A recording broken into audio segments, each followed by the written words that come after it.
बेचारा दूल्हा भी दुल्हन के सजे हुए द्वार से लगभग 2 कदम की दूरी से होकर निकल गया, पर नहीं उतर सका। स्त्रियां बोल उठी, वर्जी उतर पड़ो, पर वर्जी बेबस थे। क्या करते? उतरते तो गिरते, फिर चढ़े नहीं रहते तो और क्या करते। कॉमेडी के वीडियोस देखने के लिए हमारे चैनल को लाइक और सब्सक्राइब करें।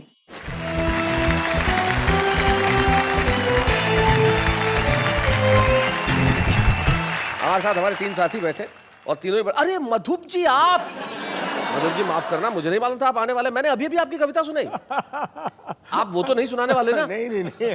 हमारे साथ श्री मधुप पांडे हैं जो नागपुर से आए हैं और लगभग 45 सालों से हिंदी कवि सम्मेलन के मंचों पे कविता कर रहे हैं। भाई क्या बात है मधुप पांडे जी। मधुप पांडे जी के बाद तुक बैठे हुए हैं हर आप एक बार ऐसे कीजिए।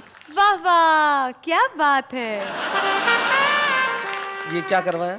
पिछली बार मेरी पत्नी ने कहा था एक बार उनको बोलना ऐसे करके, मैं उनकी अंगूठी का डिजाइन देख लूंगा। तुम्हारी ये सरलता जो है इस पर मैं मुग्ध हो जाता हूँ। अरे सरलता से तो याद आया, इनका तो नाम ही सरल है। फारूक सरल साहब, जो उत्तर प्रदेश में एक कस्बा है लखीमपुर खीरी, नाम सुना है तुमने कभी? अभी सुना। अरे वाह क्या बात है। अध्यापक हैं अभी या रिटायर हो गए सरल साहब? बस रिटायर होने ही वाला हूँ। मतलब खुद हो रहे हैं या सरकार कर रही है? खुद कौन होना चाहता है? बताइए कि किसे सबसे पहले बुलाया जाए? ये अंकल जो कब से चुपचाप बैठे हैं ना, उनको। अंकल? क्या लाइनें कह दूं? जी बिल्कुल कहिए, आपको अंकल कहा तो बनता है आपका कहना। कि बुढ़ापे में जाए कहाँ, इश्क के मारे बुढ़ापे में जाए कहाँ, इश्क के मारे डाई से एक एक बाल रंग डाला, दाढ़ी को रंगने से मुंह भी हुआ काला, फिर भी निगोड़ी ये शैतान की खाला, मुझे अंकल ही अंकल कह के पुकारे, बुढ़ापे में जाए कहाँ, इश्क के मारे। फारूक सरल साहब, मैं जानता हूं कि आपको अभी कुछ देर आराम की जरूरत है। ये अंकल से थोड़ा बाहर निकल आइए। हम चाहते हैं बुलाना उसे जो कुछ दिनों में अंकल बनने ही वाला है, हरजीत सिंह तुक। आइए।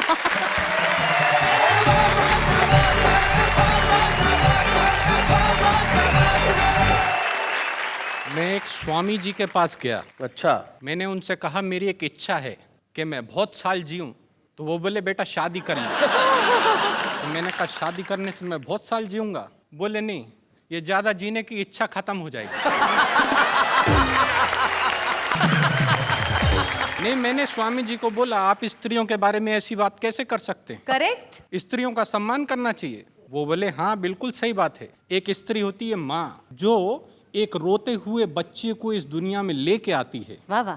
और एक होती है उसकी पत्नी, जो इस चीज का ध्यान रखती है कि ये सारी जिंदगी रोता ही रहे। तो उसके बाद मैंने शादी कर ली।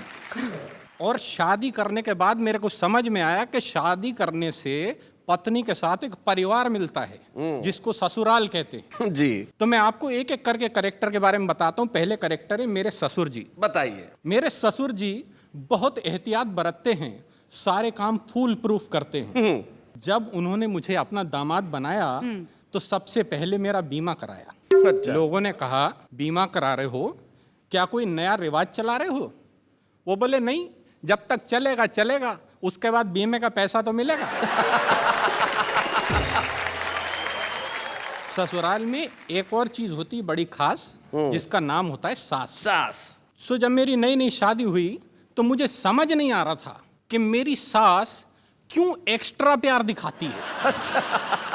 मैंने कहा सासू माँ, आप क्यों मुझ पे इतना प्यार लुटाती हैं? क्यों बार बार मुझे मेरा सोना बुलाती हैं? वो बोली तू मेरा सोना है, मलाई का दोना है, बेटा तू मेरी बेटी का नया खिलौना है।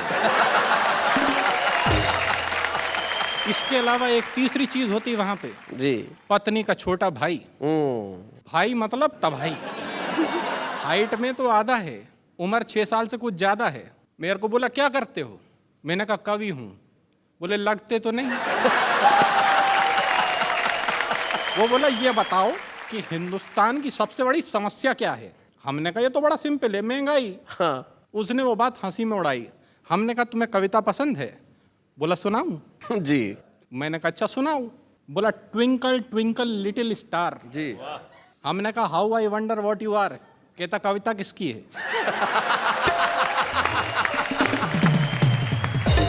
मैंने कहा तेरी है। कहता है तो मेरे हिसाब से सुनो। हाँ। Twinkle twinkle little star, Ram दीन के बच्चे 4, आने वाला है 5वां भाई, और तुम कह रहे हो बढ़ रही है महंगाई। क्या बात है।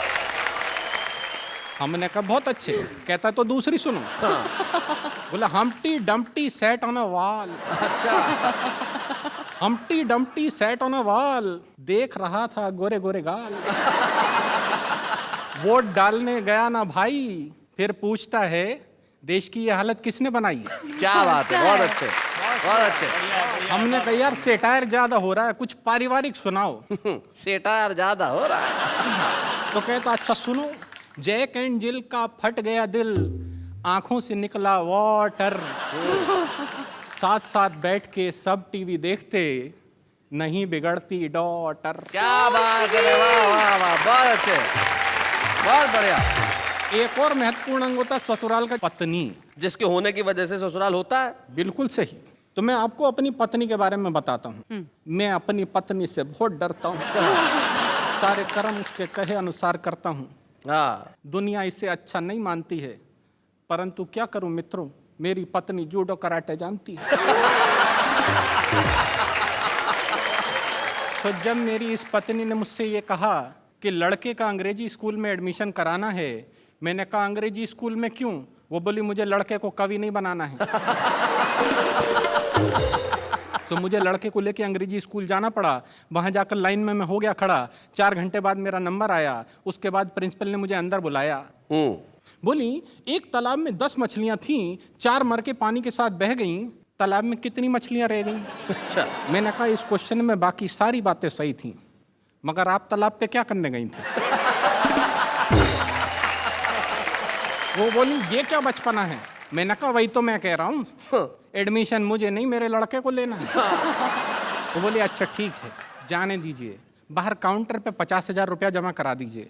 मैंने कहा 50,000 रुपया? 50,000 रुपया तो कभी मेरी इंजीनियरिंग की फीस नहीं आई है। वो बोली मिस्टर ये इंजीनियरिंग नहीं, प्राइमरी की पढ़ाई है। क्या बात है। मुझे अपनी पत्नी का ध्यान आया, मैंने लड़के का उस स्कूल में एडमिशन कराया। हाँ। और उसे पढ़ाने लिखाने का हुआ ये परिणाम है। आज पढ़े लिखे बेरोजगारों की लिस्ट में उसका भी नाम है। भला हो परिवार नियोजन वालों का, जिनके कारण एक ही लाल है, जिसे पढ़ाने में ये तुक तुक हो गया कंगाल है। जहां कमर टूट जाती है एक बच्चे को पढ़ाने में, सदियां लगेंगी उस देश को साक्षर बनाने में। भाई वाह वाह वाह, क्या बहुत बात है। भाई, बहुत बढ़िया।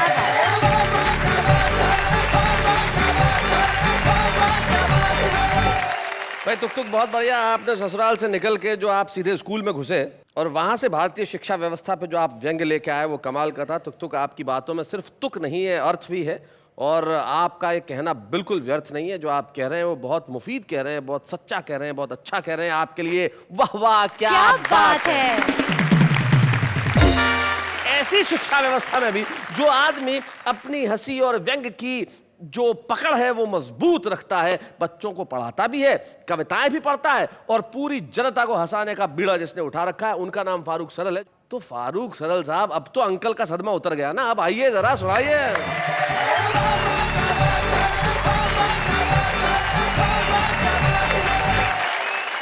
तुक तुक जी ने बताया कि ससुराल तभी जाया जा सकता है जब एक अदद पत्नी हो। पत्नी मिलना बहुत मुश्किल है, लेकिन उसके लिए बहुत सारे तरीके हैं। समाचार पत्र में विज्ञापन दिए जाते हैं, टीवी पर विज्ञापन दिए जाते हैं। जी। मैं भी अपने एक योग्य पुत्र के लिए वैवाहिक विज्ञापन दे रहा हूँ।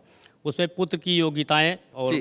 विवाह की शर्तें कि मेरा लड़का है लाखों में एक, साफ दिल का है नीयत का नेक, ऊंचे कुल का है सुंदर लुगाई चाहिए, बकरा बिकाऊ है कसाई चाहिए।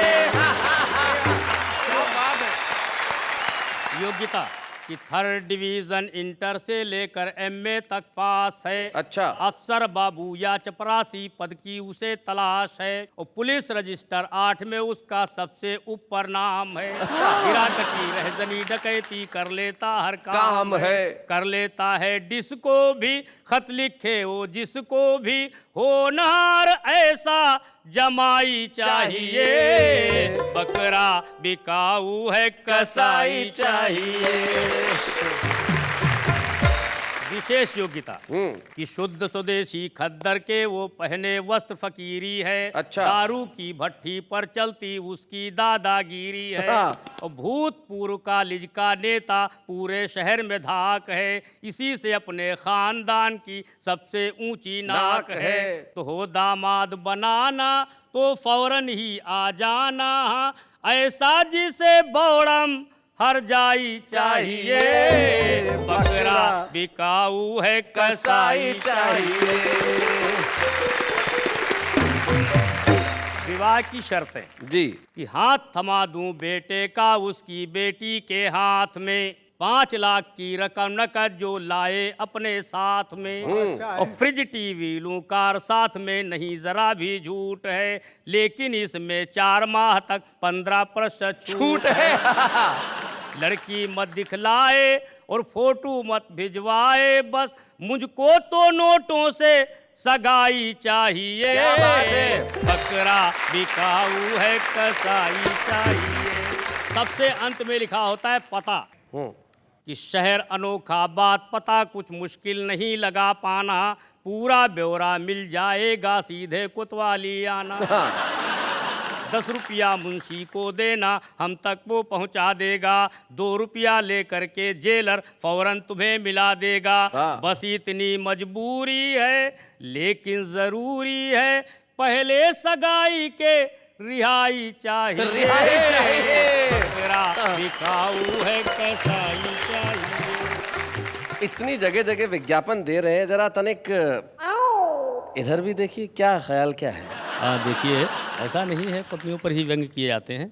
इस समय हम लोगों की हालत ऐसी नहीं है कि इन पर व्यंग किया जाए जी, बल्कि ये सारी बातें इनकी माननी चाहिए महिलाओं की।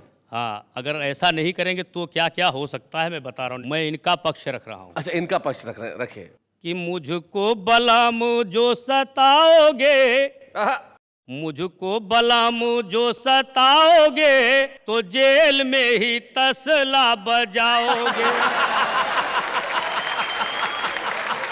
तो जैसा कहे करो तुम वैसा रंग ढंग बदलो सैया। अच्छा। मेरे साथ में ईलू ईलू गाओ छैया छैया, और झाड़ू पोछा करो सवेरे, उठ के चाय बनाओ, और पहले बर्तन साफ करो, फिर कभी सम्मेलन जाओ, नहीं मानोगे कहा तो पछताओगे, जेल में ही तसला बजाओगे। ये सावधानी बहुत जरूरी, बाहर निकलते। Very good, very good. Delhi, Mumbai, Poona, Patna, Chennai या गुवाहाटी, मोटी पतली काली गोरी, लंबी हो या नाटी, और कैसी भी हो छमक छल्लो छैल छबीली बाकी, और किसी कलमुही से भी तुमने की जो ताका झांकी, कहीं राह में जो नए ना लड़ाओगे, तो जेल में ही तसला बजाओगे। इस समय हम पुरुषों के पक्ष में कोई है नहीं, बहुत सावधानी बरतनी है। न्यायालय, सरकार, पुलिस, अखबार, मीडिया जाने, अच्छा। नारी, अबला, उत्पीड़ित, असहाय, दलित जग माने। और मानेगा ये कौन कि हमने डांटा है फटकारा, और किससे जाकर कहोगे तुमको पत्नी ने है मारा, कहीं ढूंढे गवाही न पाओगे, जेल में ही तसला बजाओगे, मलम जो सताओगे, जेल में ही तसला बजाओगे। फारूक साहब, आपके लिए दिल से वाह वाह, क्या बात है। वाह वाह फारूक साहब, आपके गीत का क्या असर हुआ कन्या पे कि फारूक अंकल से सीधे फारूक साहब हो गए? भाई वाह वाह वाह, इसे कहते हैं तात्कालिक असर गीत का। नहीं, पर गलत बात है। गलत बात है सरदार जी। शादी करने के लिए क्वालिफिकेशन नहीं चाहिए होती, ये सोच की बात है जी। एक बार एक कौवे ने जाके शेरनी को प्रपोज कर दिया। कौवे ने शेरनी को प्रपोज किया। हाँ, कर सकते, क्या दिक्कत है? जी। शेरनी बोली कौवे को तू अपनी शक्ल देख, अपना रंग देख, अपना साइज देख। कौवा बोला ये सब साइड में रख, मेरा कॉन्फिडेंस देख। कॉन्फिडेंस किसको कहते हैं? देखो, एक चूहा तेजी से दौड़ा चला जा रहा था तो बंदर ने पूछा कहां जा रहे हो, क्यों इतना घबरा रहे हो? तो चूहे ने कहा बताऊं, बहुत बड़ा चक्कर है। शेर की बीवी घर से भाग गई है, शक अपने ऊपर है।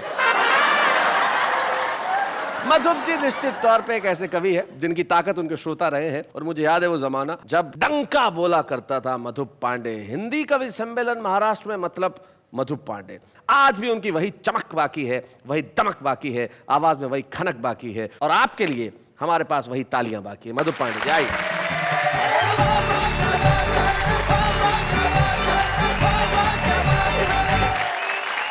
एक व्यंग देखिए, बहुत छोटा सा। एक दिन क्लास में चला गया और क्लास में जाकर ऐसी सहज मन से बात छेड़नी थी तो पूछ लिया कि क्लास में सबसे बड़ा बेवकूफ़ कौन है। बड़ा सन्नाटा रहा, सा बड़ी देर तक कोई खड़ा नहीं हुआ। एक किनारे फिर एक लड़का खड़ा हुआ छेड़ने के लिए। मैंने कहा कि तुम ही सबसे बड़े बेवकूफ़ हो।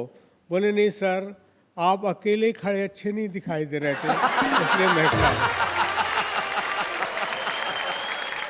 एक नेता ने अपने 2 चमचों से कहा कि बाजार में जाओ और 3 उल्लू पकड़ कर ले आओ। अच्छा।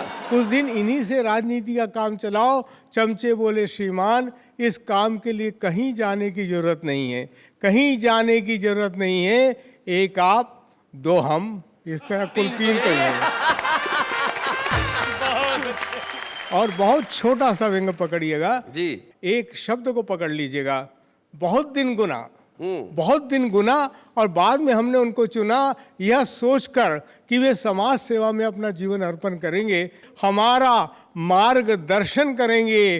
परंतु हाय, चुनकर आते ही उन्होंने अपने आप को राजनीति से जोड़ लिया। अरे मार्गदर्शन तो दूर रहा, मार्ग में दर्शन देना भी छोड़ दिया। क्या बात है भाई, वाह वाह वाह, बहुत अच्छा।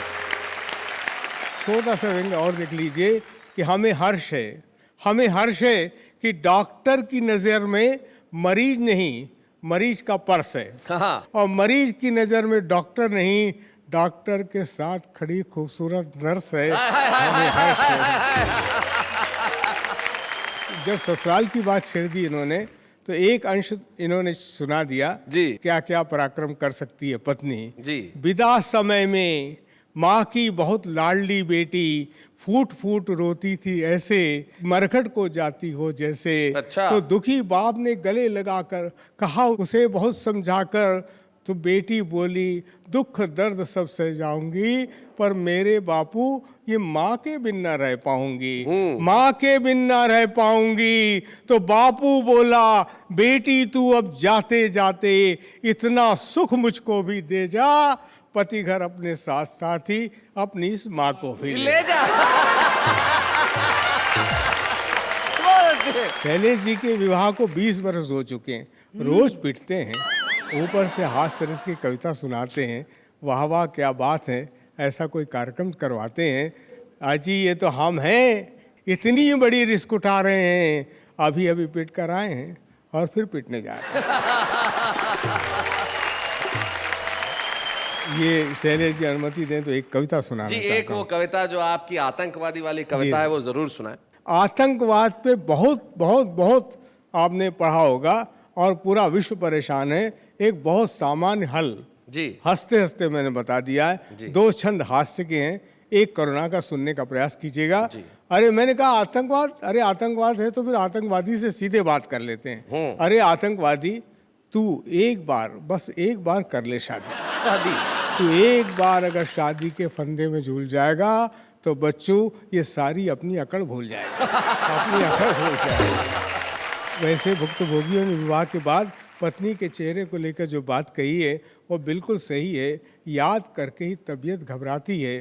कहा है कि विवाह के पहले वर्ष पत्नी चंद्रमुखी जी, दूसरे वर्ष सूरजमुखी और तीसरे वर्ष ज्वालामुखी नजर आती है।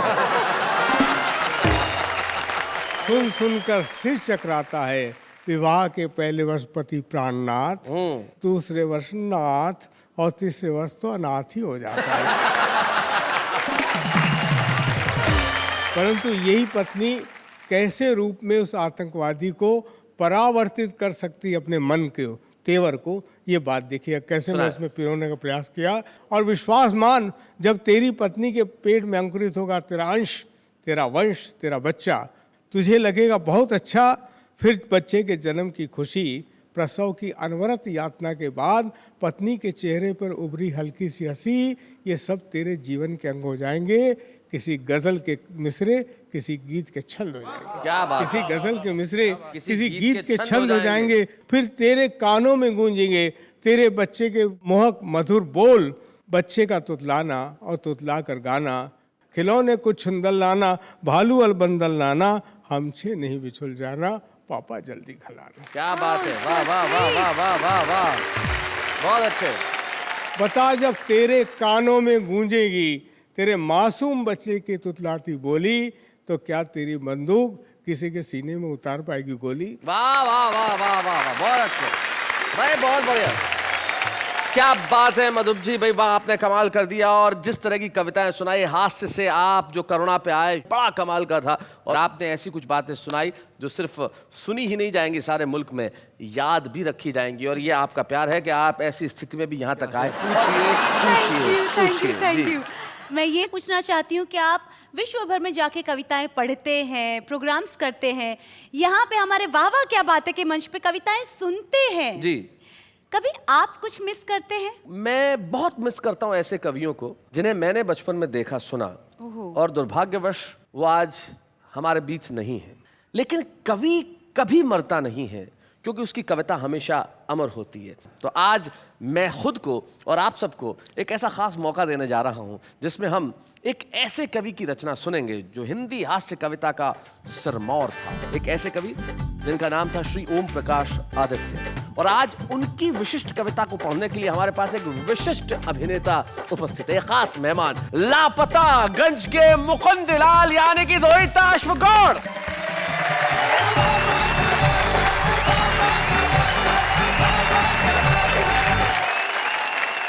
पेशे से अभिनेता हूं, कवि नहीं, लेकिन शुरू से ही बहुत अच्छा श्रोता रहा। इसलिए अच्छी साहित्यिक रचनाओं को कैसे समझना है, कैसे आत्मसात करना है, ये खूबी बचपन से ही मेरे अंदर रही। क्या बात है। अब जो कविता सुनाने जा रहा हूं वो है ओम प्रकाश आदित्य साहब की दूल्हे की घोड़ी। कविता भी वही चुनी जो आपके पसंद की, रोहित अश्व, अश्व मतलब होता है घोड़ा, घोड़ा। तो इन्होंने दूल्हे की घोड़ी ही चुनी भाई, क्या बात है।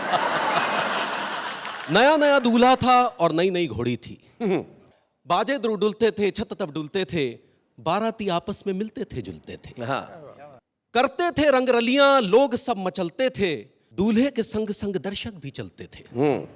घोड़ी चौकन्नी थी, दाएं अख बाएं अख गर्दन हिलाती थी, मुड़ मुड़ के रुकती थी, रुक रुक के मुड़ती थी, हाँ। आगे से उठती थी, पीछे से झुकती थी।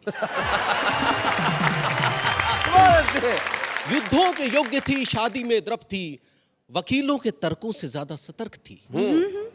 बेचारा दूल्हा भी घोड़ी की गतिविधियां देखकर काफी चौकन्ना था। उसका इस यात्रा में दुल्हन से ज्यादा इस घोड़ी पर ध्यान था।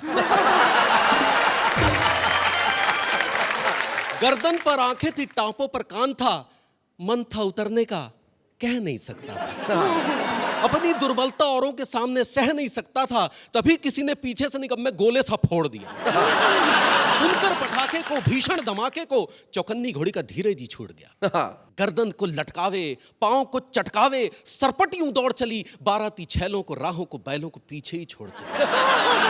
बेचारा दूल्हा भी चटपट से, कंधों के बालों से, लंबे अयालों से कसकर लिपट गया।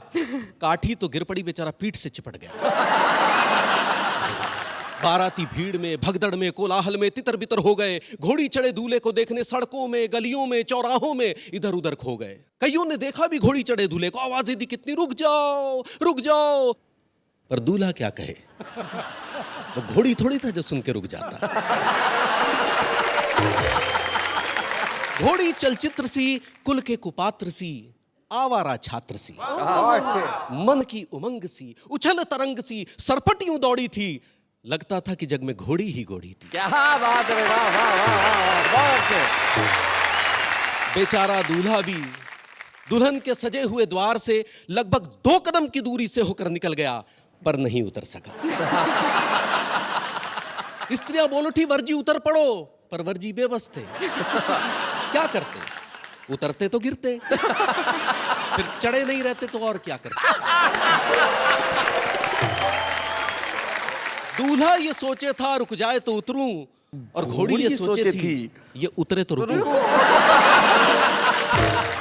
वर को घोड़ी का डर, घोड़ी को वर का डर, डर को डर पकड़े था, ये उसको जकड़े थी, वो उसको जकड़े था। क्या बात है, वाह वाह वाह वाह, बहुत बढ़िया।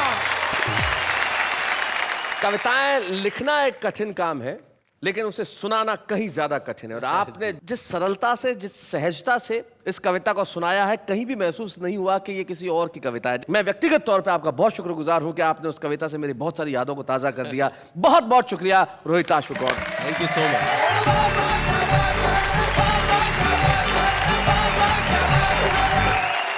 रोहित आश्व जी ने कितनी बेहतरीन तरीके से कविता पढ़ी। बेशक। क्या आज भी ऐसे कविताएं लिखी जाती है? देखिए, कविताएं ऐसी लिखी जाती है या नहीं, ये एक बहस का विषय हो सकता है, लेकिन सबसे बड़ी चीज ये है कि कविताएं लिखी जा रही हैं। ऐसे बहुत सारे छुपे रुस्तम हैं जो न जाने कहाँ कहाँ छोटे छोटे गांवों में, कस्बों में है, लेकिन बहुत अच्छी कविताएं लिख रहे हैं। और आज एक बेहद छोटे से गांव मध्य प्रदेश में बेटमा से हमारे बीच में एक ऐसा कवि आता है जिसमें भरपूर संभावना है। वो आज छुपा रुस्तम जरूर है, लेकिन निश्चित तौर पर कल वो एक बड़ा नाम होगा। संजय खत्री, बेटमा से।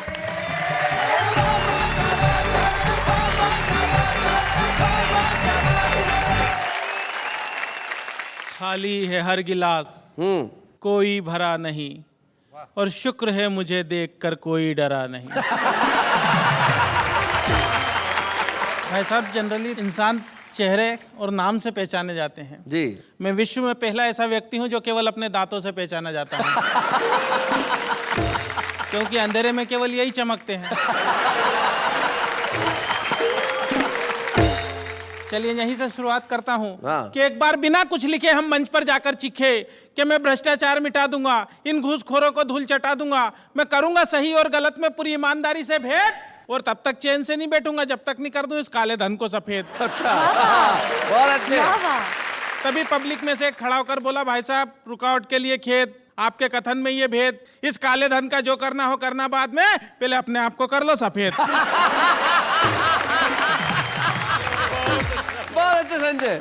मंच से काफी बड़े बड़े कवि बैठे हैं, मेरा सौभाग्य कि इस मंच पर आके इनके सामने कविता पाठ कर रहा हूँ। तो कई प्रकार की बातें हुई मंच से, नेताओं के बारे में भी हुई। आपकी नाग पंचमी पर जब दिखाई नहीं दिए नाग और सपेरे, तभी घर पर आए एक पड़ोसी मित्र मेरे। मैंने कहा क्या हाल है? वो बोले कि नाग पंचमी के पावन पर लगता है नागों का पड़ गया अकाल है, अब आप ही हमारी इस समस्या का समाधान कीजिए, हमारे अच्छे पड़ोसी होने का सच्चा परिचय दीजिए। नाग तो हमें मिले नहीं, इस बार आप ही दूध पी लीजिए।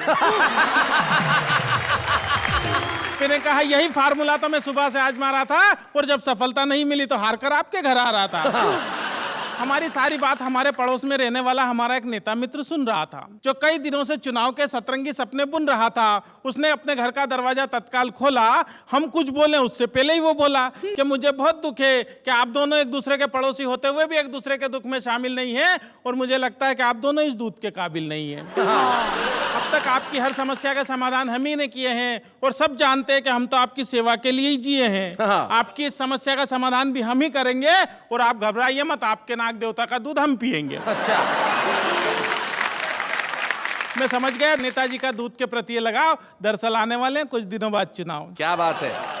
मैं भी मौका नहीं चुका, और नेताजी इससे आगे कुछ न बोले, इसलिए एक पल भी नहीं रुका, और दूध से भरा हुआ प्याला नेताजी की ओर बढ़ाया। किंतु नेताजी ने जैसे ही दूध पीने के लिए प्याला मुंह से लगाया, दूध अपनी पवित्रता खोने से पीछे हट गया, क्योंकि नेताजी के छूने के पहले ही दूध फट गया। क्या बात है, वाह वाह वाह वाह। नेताजी के छूने के पहले ही दूध फट गया। हमने कहा नेताजी ये तो सब आपकी राजनीतिक शतरंज के चुनावी पासे हैं, और आप दूध के नहीं इस देश की जनता के खून के प्यासे हैं। वाह वाह वाह वाह, बहुत बढ़िया। मंच से ससुराल के बारे में भी बात की गई। मेरे जन्म ने नई नई समस्याओं को जन्म दिया भाई साहब।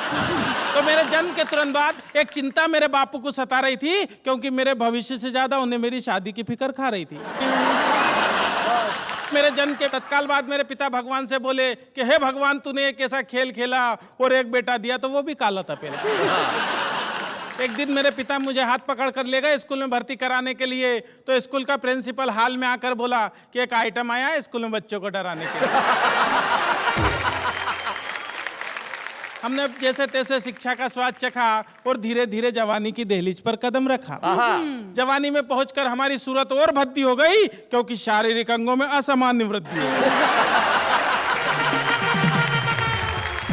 एक दिन एक लड़की वाले आए मुझे देखने और मेरी खूबसूरती पर लगे अपनी आंखें सेकने। जाते जाते वो मुझे हक्का बक्का कर गए, हाथ में 500 का नोट धरा और रिश्ता पक्का कर गए। मैं गया तोरण के पास तो आरती की थाली लिए खड़ी हुई थी मेरी सास। ससुर जी बोले, जमाई जी पैदल ही आए हो, घोड़ी नहीं लाए हो? मैंने कहा, ससुर जी घोड़ी की किस्मत जाग गई और मुझे देखा तो वो भी डर के भाग गई।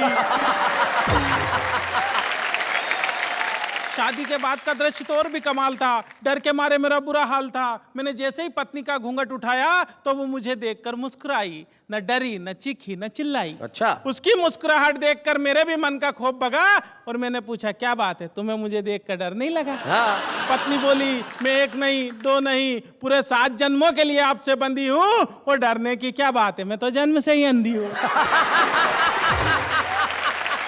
तो भाई साहब, इस प्रकार की घटना घट जाती है मेरे साथ में। मैं कहना चाहता हूँ बात ही बात में, ये बात हर कोई नहीं जानता है। दरअसल देश के नेताओं में और हम में बहुत समानता है। अच्छा। हम दोनों जग से निराले हैं, फर्क बस इतना है कि हम तन के और वो मन के काले हैं। क्या बात है, वाह वाह मन के काले हैं। और तमाम बातें करने के बाद अपनी काव्य यात्रा यहाँ से खत्म करना चाहूंगा कि गरीब के मुंह से छिनते निवाले देखे हैं, हमने रोटी सेकती हुई माँ के हाथों में चाले देखे हैं, और हम तो सिर्फ तन के काले हैं मित्र मेरे, हमने तन के उजले लोगों के मन बहुत काले देखे। क्या बात है, वाह वाह वाह।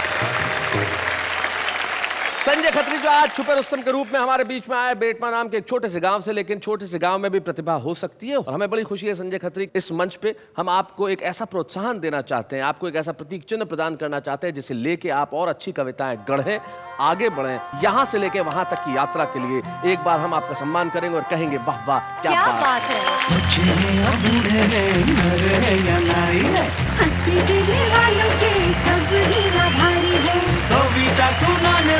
अब सबके साथ है। जब कोई नई प्रतिभा आगे बढ़ती है तो हमें बड़ी खुशी होती है, और जब नई प्रतिभा किसी छोटी जगह से आती है तो ज़्यादा खुशी होती है। इस देश के हर गांव, हर शहर, हर गली, हर कूचे, हर मोहल्ले में बसने वाले हर छुपे रुस्तम को हम करते हैं प्रणाम। भाई हमारे सामने जो कवि बैठे हैं, ये कवि तो कमाल के हैं, इनके जीवन में एक और कमाल की बात है, इनके बारे में बताना चाहता हूँ कि इन्होंने अपनी शादी में एक भी पैसा दहेज में नहीं लिया था। अरे वाह, ये तो बहुत ही अच्छी बात है यार। सर, मैं आपको प्रणाम करती हूँ, सैल्यूट करती हूँ इस बात के लिए। पूरी बात सुन लो, फिर 2 बार चाहे तो सैल्यूट कर लेना। अच्छा। उन्होंने अपनी शादी के वक्त दहेज इसलिए नहीं लिया था क्योंकि शादी के टाइम कहा था कि मैं एक भी पैसा दहेज नहीं लूंगा, बस सारी जिंदगी मेरी कविताएं सुनते रहना। आज तक इनके ससुराल वाले बहुत पछताते हैं, विद इंटरेस्ट कई बार दहेज ऑफर कर चुके हैं, पर ये है कि मानती नहीं। क्या बात है, आप इंप्रेस हुई ना इनसे? यस। भाई इनकी कविताओं से भी इंप्रेस हुई, इनसे भी इंप्रेस हुई, लेकिन अब उनसे इंप्रेस होंगी जो वहां है। हाँ, देखिए जरा। 11 मिस कॉल उन्हें याद दिलाना है, लौटते समय सब्जी और राशन लाना। कोई उनको दे दे जरूर ये पैगाम, अब न बढ़ाएं सिलेंडरों के दाम। हम तो रात को जागते हैं, सुबह को सोते हैं, इसलिए हमारे सारे काम उल्टे होते हैं। शेर सुनाने वाले तुझे क्या इनाम दूं, ये शेर सुनाने वाले तुझे क्या इनाम दूं, क्या हाथ में थैंक यू कार्ड और मुंह में बनारसी बांध दूं।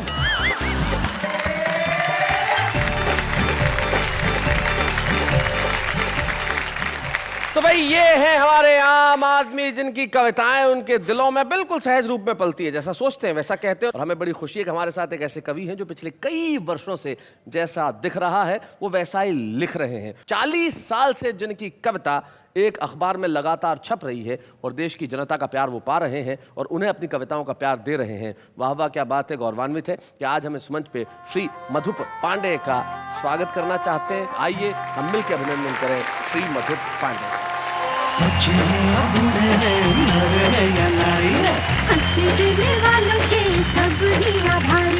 कविता सुनाने वाले अब सबके साथ है। क्या बात है, बाबा क्या बात है। और हर सफल पुरुष के पीछे एक स्त्री का हाथ होता है, इसमें कोई शक नहीं। और मधुप जी के जीवन में भी उनकी पत्नी मधुलिका भाभी उनका हमेशा साथ रहा, सहयोग रहा और आज भी वो उनके साथ है। मधुलिका भाभी, कितने वर्ष हुए आपके विवाह को? 50 के आसपास हो ही रहे। कोई ऐसा वाकया, कोई ऐसा क्षण जो आपको याद आता हो? जैसे काका हाथरसी पुरस्कार मधुप जी को मिल रहा था जी। तो हमारे उसी दिन समारोह के दिन हमारे शादी को 25 साल हो गए थे। अच्छा, आपकी सिल्वर जुबली थी? जी, क्या सिल्वर बात? जुबली थी। जी। तो काका जी ने मुझे आवाज दे के मंच पर बुलाया और कहा कि मधुप जी को ये सम्मान जो मिला है उसके पीछे निश्चित ही हमारी बहू का ही हाथ है, तो मैं चाहूँगा कि सबके सामने मधुप जी इनके चरण छुए और उसके बाद ही ये पुरस्कार ग्रहण करें। अरे फिर क्या हुआ? तो वैसा ही काका जी की आज्ञा का पालन किया मधुप जी ने और झट से हमारे चरण छू लिए। क्या बात कर रही हैं? तो मधुप जी, आपसे एक सवाल करना चाहूंगा, बुरा मत मानना। काका जी तो आपसे बड़े थे, आपने उनकी आज्ञा का पालन किया, छोटों की बात भी मानते हैं क्या? क्योंकि सम्मान तो आज भी हुआ है। क्या बोलते हैं मधुप जी, हो जाए? क्या बोलते हैं? मैं चाहूंगी कि आज मैं इनके चरण क्या बात है? क्या बात है भाई, वाह क्या बात है, क्या बात है। बहुत बढ़िया।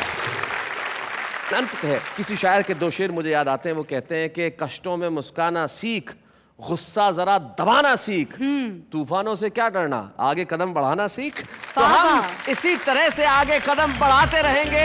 आपको ठीक रात, शनिवार की रात 10 बजे और रविवार की रात को भी 10 बजे ऐसे ही कविताएं सुनाते रहेंगे और कहते रहेंगे वाह वाह क्या बात है।